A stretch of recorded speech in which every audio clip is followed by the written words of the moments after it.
Good day, everybody. Good day, and welcome to Morning Sip with Rev Melissa. And I am Rev Melissa. Let's get into it. We are wrapping up our shadow series, and it's been good, y'all. It's been good. I hope it's been good for you. I hope that you've been paying attention to when your shadow pops up, right? Your shadow pops up to draw your attention to something that you need to pay attention to. Yes? So we're going to wrap it up, and I just want to do a quick recap, right? So Carl Jung believed that we need to fully see this dark side of ourselves if we are to be fully integrated, right? So don't beat up your shadow. Don't make your shadow wrong. Don't judge your shadow. Your shadow is seeking integration. So we could be full, we could experience the fullness of who we are, because we are full. We are full, we are whole, yes? And so Parker Palmer would call it the hidden wholeness. So that shadow part of us sometimes is hidden, but it doesn't mean that it ain't whole. So the work is in the integration and in the wholeness, right? So, just think about it as being left out. Sometimes when I know I have had this experience growing up, and somebody would start saying like, okay, let's play this game that needs teams, right? And you're always standing there like, oh, please pick me. Please pick me. You want to get picked.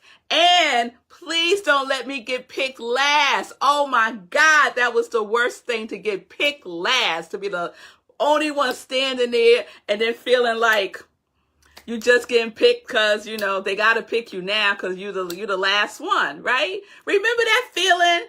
Don't have your shadow feeling that way. When your shadow presents itself, embrace it. Embrace it, because there is information there, right? And it's just seeking to get picked and not to get picked last. Pick it first and integrate it into who you are. Yes, it's a horrible feeling. So your shadow, right? They say it's the dark side. They say it's the unacceptable attribute of who we are. Yes, it's all of that. And it's also seeking expression in a healthy way, right? And so we can integrate our shadow in an intelligent way. Yes? All right. So I'm just going to recap the 5 shadow archetypes that I shared with you earlier in the week. So I'm not going to go into each one like I did when I first shared it. If you missed that, just go back to, I think it was on Tuesday, I shared the 5 archetypes of the shadow. And like I said, this is a sip, y'all. This is just a sip. This is like a huge, huge subject matter. And I'm just giving you a sip of it. So, the 5 archetypes of the shadow. The shadow of insecurity about identity and worth, right? Self-worth and self-identity. I am not worthy, right? I am not worthy. That's a big one for a lot of us, right? So the shadow of insecurity about identity and worth. Shadow 2, the shadow of the belief that the universe is a battleground and is hostile, right? I'm ready to fight. I'm ready. Number 3, the shadow of fear, which is also the shadow of success, the fear of success, right? So the shadow of fear. Number 4, the shadow of the paradox of the denial of death, right? And that's that shadow that's like doing CPR on stuff that need to be just pronounce it dead.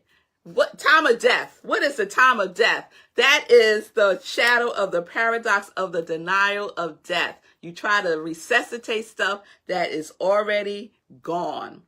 And shadow 5, the shadow of functional atheism. And I shared my story about my shadow, right? And it's that shadow that is my way or the highway. It's that over responsibility shadow that's not good for anybody, right? So those are the 5 shadow archetypes. And I know you've been spending some time thinking about it. Which one do I most identify with? Which one do I experience, right? And I share that, you can have more than one at the same time, but there's usually a dominant one. And they can change over the course of your lifetime. Yes? And then I share the 5 shadow tools yesterday. I shared the 5 shadow tools yesterday. So if you missed that because I came on early, the replay is there. So just check out the recording. And I'm going to go through those quickly also. So number 1, accept and acknowledge your shadow exists. Accept and acknowledge your shadow exists. Everyone has a shadow. If you are a human being, you have a shadow. And if you think you don't have a shadow, if you say, Rev Melissa, I don't have a shadow, guess what? That's your shadow. That's your shadow right there. All right. Number 2, do your inner work. Do your work. Do your work. Do your work. Number 3, identify your shadow. And if you need support in doing so, get support. See a therapist, see a licensed practitioner, but get support. If you are just like struggling, but your shadow is running the show more than it needs to be running the show, get some support. Get some professional support. Number 4, take inventory of your territory. Who are you hanging out with? What other shadows are you hanging out with? We got a shadow posse, right? We got a shadow posse. So take inventory of your territory and see who you are surrounding yourself with. And if you are surrounding yourself with shadows, right? You want to make sure that those shadows are doing their work too. So the people that you are surrounding yourself with are doing their work too. You're not hanging out with people who are just projecting their shadows all over the place and just walking away like they didn't do nothing, right? So take inventory of your territory. And then number 5, feel your feelings and fear not. Feel your feelings and fear not, right? So I say this often, we have feelings, feel your feelings, whatever those feelings are, feel it. But your feelings are not who you are. So you would never say, I hope you would never say, I am fear. No, you're not. No, you're not. You feel fear, but that is not who you are. Yes? That is not who you are. So that's number 5. So those are the 5 shadow tools. You want more details about it, please check out yesterday's SIP. All right, so that was a quick recap. And I said I was going to spend some time answering questions today. So I checked to see if anyone else had any questions, and I didn't see any in the comments. So I'm going to address the question that Patricia raised the other day. And her question was, how can one tell the difference between the projection of your shadow and an intuitive feeling about someone? That is such a great question, Patricia. And you can clearly tell the difference between your shadow and your intuition. They are nothing alike at all. At all. Remember our intuition, right? We talked about intuition in one of our series, right? And the intuition is me knowing myself. Intuition is me knowing spirit as me. That's what I said. Intuition is spirit knowing. Intuition is me knowing spirit as me, right? So what does that mean? Intuition is your inner knowing, right? Intuition is like the voice of God. Yes? Intuition is loving, is guiding, right? Your shadow usually does not have a loving voice. It's not going to sound loving. It's not going to sound like that small, sweet, quiet whisper in your ear, right? So there's a big difference between the feeling tone of your intuition and your shadow. Your shadow usually sounds like judging. Your shadow is usually critical of yourself or others. Your shadow is usually feeling fear. Your shadow is usually like, oh, they're coming for me. They're coming for me, right? So if you're feeling that kind of energy, right, about somebody, you are projecting your shadow on them. You are projecting onto them. It is not your intuition. It is not your intuition. So it's important to be able to discern. That's the word I'm looking for. It's important to be able to discern who is running the show, right? Am I being guided from the universe, or am I being guided from my shadow? Very different. Very, very different. So I hope that answers the question. Yes, thank you, Patricia. She said she got it. Now, I don't think the universe is hostile, but more like it's spiteful or just doesn't care. Oh, Nan. Wow. So yes, beloved, the universe is love. The universe is love. The universe does not have the quality of spitefulness, right? Spitefulness is a human quality. It's a human quality. So we remember, right, we're spiritual beings having a human experience. So if you're having the experience of spitefulness, that experience is not coming from the universe, right? Because we are created beings. So we have to sit down, right? We got to sit down and really look at this, right?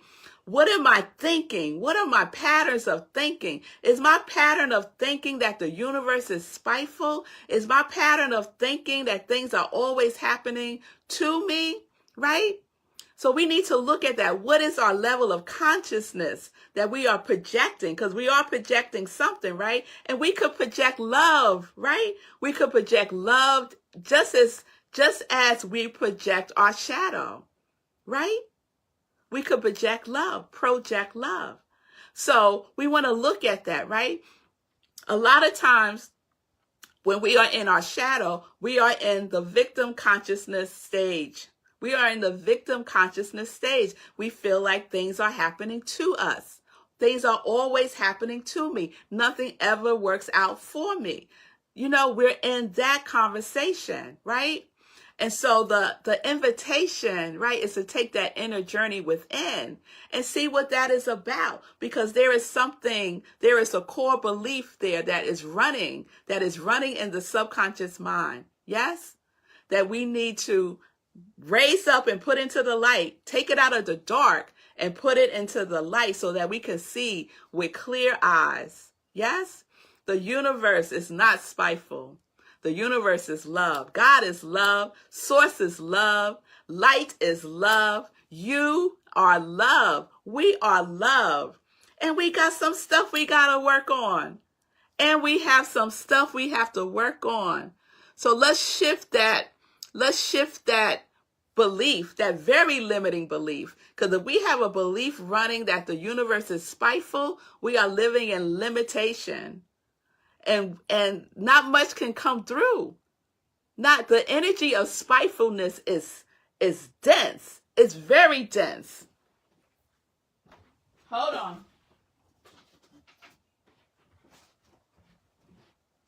If the universe was spiteful, nothing could come through.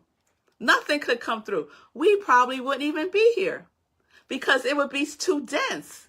No light could come through, right? So the universe isn't spiteful. This is the universe. It's open, right? It's open. Yes. Great question, Nan. Great question. I love it. So if there are any other questions, you could throw them up real quick before I close us out of the shadow series. Yes. All right. I don't see any other questions, y'all. So remember, I love Jacob Lieberman said, what we call our shadow is nothing more than an aspect of our nature waiting to be embraced and reclaimed. is nothing more than an aspect of our nature waiting to be embraced and reclaimed. Just like that little girl who was waiting to get picked for the team, right? Just reclaimed and embraced. Yes? So we see the shadow as an opportunity for us to fully integrate, right? To welcome that which is the truth of who we are. The truth of who we are. And the truth is that we're whole, we are divine, we are complete. We are complete. But in this human experience, sometimes we experience the fragmentation of ourselves. And what do we need to do? We need to gather ourselves. Go get yourself. Go get yourself. Go get yourself. And use those shadow tools. Use those shadow tools so you can shine the light more brightly, more clearly in your life, especially in your life. Because we're here to be of service, yes? We are here to share our divine gifts that only you have, that only I have, that only we have. Our divine gifts are needed in the world. Yes? All right. So, in closing of the Shadow series, this is the closing from the sermon that I gave on Sunday that sparked this whole shadow series this week.